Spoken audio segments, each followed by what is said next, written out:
салом бинандагони арҷманд, имрӯз рӯзи аввали тира моҳ 1 сентябр аст ва ман Хиромон Бахозода бо ҷамъи ҳамкоронам шуморо ба дидани нашри нави барномаи хабарию таҳлили ахбори озодӣ даъват мекунем. ҳоло таваҷҷӯҳ кунед ба унвони мавзӯъҳои ин барнома. ҷузъиёти нави парвандаи раиси клиникаи Сино. додгоҳи олӣ гуфт Абдухалил Холиқзода дар қонуншиканиҳои сангин гумонбар мешавад. артиши панҷум дар сайёра, таҳдиди ишғоли Украина дар чанд рӯз ва иддаоҳои дигар. Сабабҳои мушкилоти артиши Русия дар чист? дар як моҳ қариб 30% зиёд шуд. афзоиши нархи гази моеъ дар Тоҷикистон мушкили монополистҳо аст ё кишвари содиркунанда? 360 буд, аз 360 буд ҳозир нахистест. То 540 ахист, то 580 ахист газ. ва як хабар додгоҳи олии Тоҷикистон тасдиқ кард ки амри боздошти Абдухалил Холиқзода, бунёдгузор ва молики беморхонаи маъруфи Ибни Сино дар Душанбе содир шудааст ва ӯ ба ҷинояти сахте муттаҳам мешавад. дар номаи расмии додгоҳи олӣ ки имрӯз ба дасти Радиои Озодӣ расид, омадааст додгоҳи ноҳияи Сино рӯзи 11 август амри боздошти Абдухалил Холиқзодаро содир кард ва додситонӣ ба зидди ӯ бар пояи моддаи 189 қисми 2 банди г кодекси ҷиноӣ парванда боз кардааст. яъне Абдухалил Холиқзода ба он гумонбар мешавад ки гӯё бо гурӯҳе аз афрод бо маслиҳати пешакӣ ба барангехтани кинаю адовати миллӣ, динӣ ва маҳалгароӣ машғул шудааст. Абдухалил Холиқзода пеш аз боздошташ гуфта буд ки барои ӯ на маҳал, балки тақдири миллат ва амнияту рушди кишвар муҳим аст. Юсуф Раҳмон, додситони Кӯ, чанде пеш Холиқзодаро ба он муттаҳам кард ки гӯё дар китобаш миллати тоҷик ва намояндагони маҳалҳоро таҳқир кардааст. китоби ёддоштҳои соҳибкори тоҷик бо номи «Ҳаводиси рӯзгори ман» моҳи марти имсол рӯнамоӣ шуд. дар он Холиқзода аз фазои соҳибкорӣ, фасод, сатҳи пасти фарҳангу таълим дар Тоҷикистон изҳори нигаронӣ карда, ҳамчунон бардошту таҷрибаашро аз ҳамкорӣ бо намояндагони маҳалҳои гуногуни Тоҷикистон баён доштааст. афзоиши нархи маводи сӯхт, бахусус гази моеъ дар Тоҷикистон дар як моҳи охир мавриди нигаронии ронандаҳо шудааст. афзоиши ба ҳисоби миёна 30% нарх ба ҳама навъи хидматрасониҳо таъсир мекунад. дар Тоҷикистон мошинҳо назар ба бензин аз гази моеъ бештар истифода мекунанд ва он асосан аз Русия ва Қазоқистон ворид мешавад. тасвири вазъу қиматҳо дар гузориши Амири Суефа Алишер Зарифӣ. ин дукон чанд рӯз аст гази моеъ надорад. камбуди газ дар ин ҷо ва ҷойҳои дигар ва ҳам боло рафтани нархи он ронандагонро нигарон мекунад. 360 буд, аз 360 буд ҳозир нахистест. то 540 ахист, то 580 ахист газ. вақте нарх хистак муда фанки аз худи киса карман ама мебурояд ка бензин. рӯзи аввали сентябр дар баъзе ҷойҳо газ 6 сомонию 10 дирам буд, дар ҳоле ки 3 ҳафта пеш 4 сомонию 80 то 5 сомонию 50 дирам нарх дошт. бензин ҳам назар ба ҳафтаи гузашта гаронтар шудааст. фурӯшандагоне сабаби чунин тағйиротро намедонанд ва ба дастури раҳбаронашон ишора мекунанд. акаҷон ҳамин нарх шефо мақсад муайян кардагиан ҳамин хидмот чанде ки ҳаста ҳамун нарх ман мардум додисима ка 580 газа ка 10 сим бензина ка бо хай салярка 10 симай ҳамун нархе ки ман десам онро додисима ка. намояндагони хадамоти зиддиинҳисории Тоҷикистон гарон шудани гази моеъро муваққатӣ номида бидуни шарҳи бештар гуфтанд, чунин раванд ба арзиши гази воридотӣ аз Қазоқистон бастагӣ дорад. бахши аъзами гази моеъ ба Тоҷикистон аз Қазоқистон меояд. мақсад Холиқ, иқтисоддони қазоқ ки аз вазъи бозори сӯзишворӣ дар кишвараш огоҳ аст, тасдиқ мекунад ки дар Қазоқистон нархи газ рӯ ба боло дорад. ҳоло ҳукумати Қазоқистон дар ҳақиқат нархи газро баланд бардошта истодаанд. то ин дам гази моеъ дар бозори дохилӣ бо нархи баъд аз воқеаҳои январӣ фурӯхта мешуд. ҳоло нархҳо боло рафтаанд. ин то андозае ба нархи содиротӣ низ таъсир мерасонад, зеро ширкатҳои қазоқистонӣ шикоят мекарданд ки нигоҳ доштани нархи таъиншудаи газ дар бозори дохилӣ барояшон зиёновар аст. чанде аз ширкатҳои содиркунандаи маводи сӯхт дар Тоҷикистон аз ҷумла Газпромнефт Тоҷикистон ва Алад аз шаръи масъала худдорӣ намуданд. болоравии нархи сӯзишворӣ дар Тоҷикистон ҳамеша мояи нигаронии сокинон будааст. бо гарон шудани сӯхт, роҳгиро ва хӯрокворӣ низ қимат хоҳад шуд. ин шаб рӯз нархи баъзе маҳсулот аз қабили орду равған каме боло рафтааст. бархе бозоршиносон бар ин назаранд ки агар афзоиши арзиши сӯзишворӣ идома ёбад он ба қимати молу маҳсулот таъсири амиқ мегузорад. ҳамзамон таъкид мекунанд ки барои ҳалли ин мушкилот бояд бозори сӯзишворӣ аз монополия ё инҳисори ширкатҳои алоҳида озод карда шавад. дар хадамоти зидди инҳисории тоҷикистон ҳамеша зери монополия будани бозори сӯзишвориро рад карданд. ҳарчанд бархе огоҳон бар инанд ки зури ин ниҳод на ба ҳама ширкатҳои бонуфуз мерасад. дар тоҷикистон 14 ширкат ба интиқоли гази моеъ машғуланд. тоҷикистон ба далели надоштани имконоти коркарди нафт газу бензинро аз хориҷа ва асосан аз русияву қазоқистон мегирад. ба иттилои расмӣ дар нимсоли аввали соли равон ба кишвар беш аз 450 000 тонна маҳсулоти нафтӣ ворид гардидааст. эмомали раҳмон раиси ҷумҳури тоҷикистон дирӯз амр додааст ки аз моҳи октябр даъвати ҷавонон ба сафи нерӯҳои мусаллаҳ оғоз шавад. ин фармон дар бораи оғози мавсими тирамоҳӣ даъват ба артиши тоҷикистон аст. хидмат дар артиш барои ҷавонони аз 18 то 27 сола ҳатмист, вале шеваи даъват ба он бисёр интиқод мешавад. ҳамкорам Мирзонаби Холиқзод ки амри ахирро аз назар гузаронид, ҳоло дар студия ҳамроҳи мо аст. Мирзонаби, салом. фармони имсола оё тафовуте аз фармонҳои пешина дорад? бале хиромон ва салом бинандагони гиромӣ, чандон тафовуте аз фармонҳои пешина дида намешавад ва мисли ҳар сола раиси ҷумҳур амр додааст ки сарбозоне ки 2 соли гузашта дар сафи нирӯҳои мусаллаҳ ба мисли артиши миллӣ, нирӯҳои марзбонӣ ва дигар ҷузъу томҳои ниҳодҳои қудративу интизомӣ хидмат карданд ҷавоб дода мешаванд.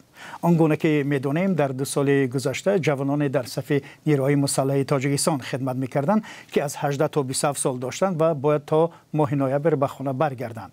дар тоҷикистон хидмат дар сафи артиш ҳатмист ва ҳар ҷавоне ки ба синни 18 расидааст باید 2 سال خدمت نظامی را انجام بدهد به شرطی که بیماری جدی و یا استثناهای دیگری نداشته باشد.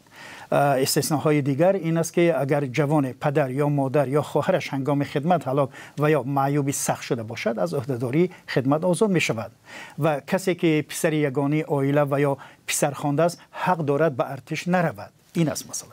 بله میرزانبی و یک مسئله چرا جوانان توجیک اختیاری به ارتش کمتر می روند و هر سال موسم های دعوت به صف نیروهای مسلح با بازداشت در کوچه ها و بازار و دانشگاه ها به همراه است.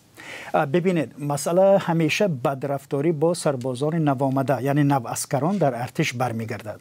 هرچند مقامات میگن که تحقیر و لطکوب در جزء تامای نیروهای مسلح کم شده است، ولی ما درباره لطکوب سرباز یا هلاک شدن یکی از آنها گزارش میگیریم. مثلا اولی ماه اوگوست گزارش داشتیم درباره مرگ ابوبکر حسینزاده 22 ساله که روز 4 اوگوست به طور شپناک در یک قسم نظامی ریاست نیروهای مرزبانی در ناحیه مسجد هلاک شد و یک همخدمت و یک فرمانده او با اتهام آسیب رسانیدن به سلامتی و رعایت نکردن قاعده‌های مناسبت در ارتش بازداشت شدند. و ماه ایون همین سال 2 سرژانت سابق یک قسم نظامی را در کانی بادام دستگیر کردند که در سر 9 خدمت نوآمدشان کلمه یا حرفای کانی بادام را نوشتند.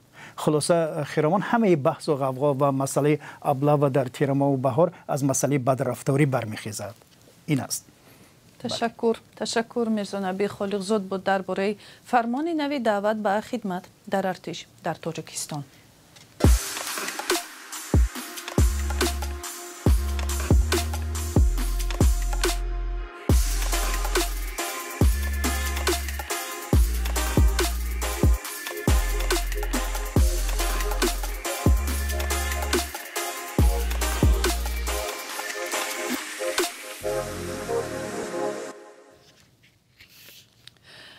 با تخمین کارشناسان ارتش روسیه پنجمین ارتش بزرگ دنیا به حساب می رود.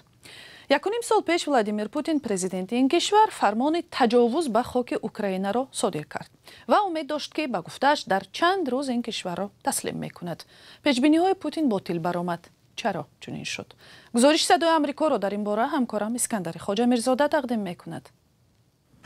ماه فوریه سال 2022 زمانی که روسیه به خاک اوکراین تجاوز کرد، پرزیدنت روسیه ولادیمیر پوتین باور داشت که کیف در دوام 3 روز تسلیم می شود. گری شمیت پژوهشگر امریکن انترپرایز اینستیتیوت واقع در شهر واشنگتن میگوید از آن روز 18 ماه گذشته کرمل برای پیشبرد جنگ بیش از $60 میلیارد مصرف نمود.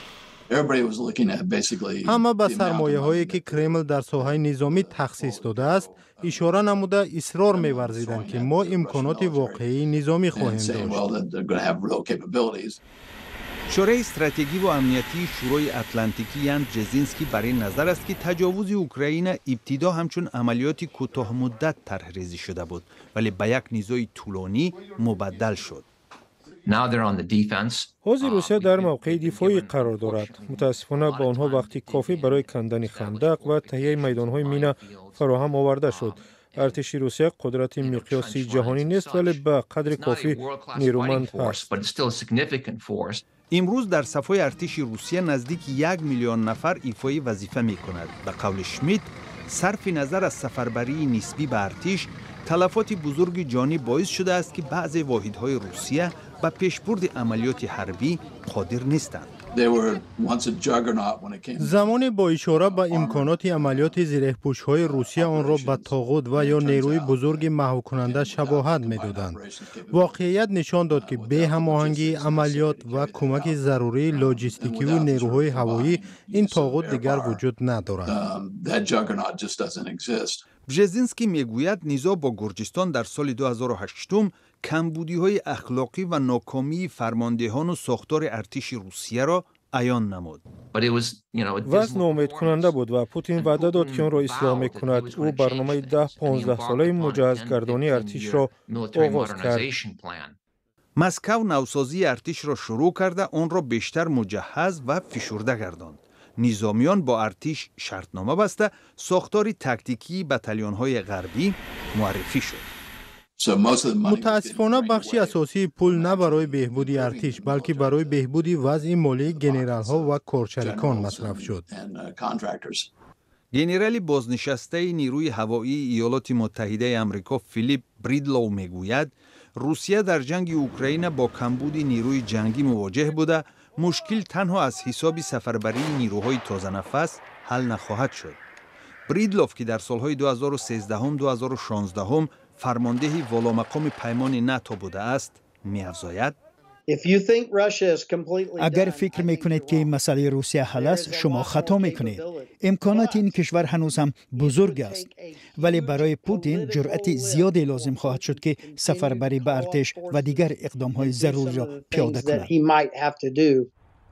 به قول کارشناسان تا حال عکس‌العمل اعضای گروه زرخریدان واگنر به مرگ پیشوای آنها یوگنی پریگوژین که در تشکیل آن پوتین را متهم می‌کنند معلوم نیست.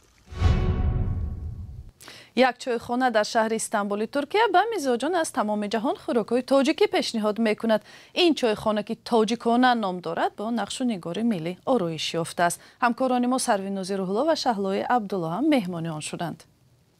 پلاوی تاجیکی، شکراب و قروتاب، فطیر و کلچه ها و چای سبزی تاجیکی. این همه را در یک گوشه شهر استانبول ترکیه پیدا کردن ممکن است. همه این در چایخانه تاجیکانه آماده و پیشنهاد مشتریان می شود که آن را یک تاجیکی مقیم استانبول بنیاد کرده است. بار اول وقتی که به این چایخانه آمدم به من همه چیز پسند آمد. اینجا همه خوراک‌ها بسیار بامزه است. علل خصوص قروتاب که من در تاجیکستان هم خورده بودم. من در یک ماه به اینجا 2-3 مرتبه می آیم. عادتا کارم خیلی زیاد است اما کوشش میکنم که برای خوردن خوراک ملیمون حتما وقت یافته آیم. اینجا همه چی برایم پسند است. همه چیزهای ملی. چایخانه تاجیکانه نه تنها خوراک‌های ملی تاجیکی دارد بلکه آرایش تاجیکانه دارد که خود را لحظه در تاجیکستان احساس میکنید. و شکل پوره این گزارش را بعد از همین برنامه در وبسایت رادیوی آزادی و هم در همین کانال آزادی ویدیو تماشا کنید. و ضمناً بینندگان عزیز برای پیدا کردن خبر و گزارش های بیشتر شما می توانید با فیسبوک و اینستاگرام، تیک تاک و تلگرام و یوتیوب ادنا کلاسیک مراجعه کنید. خداحافظ.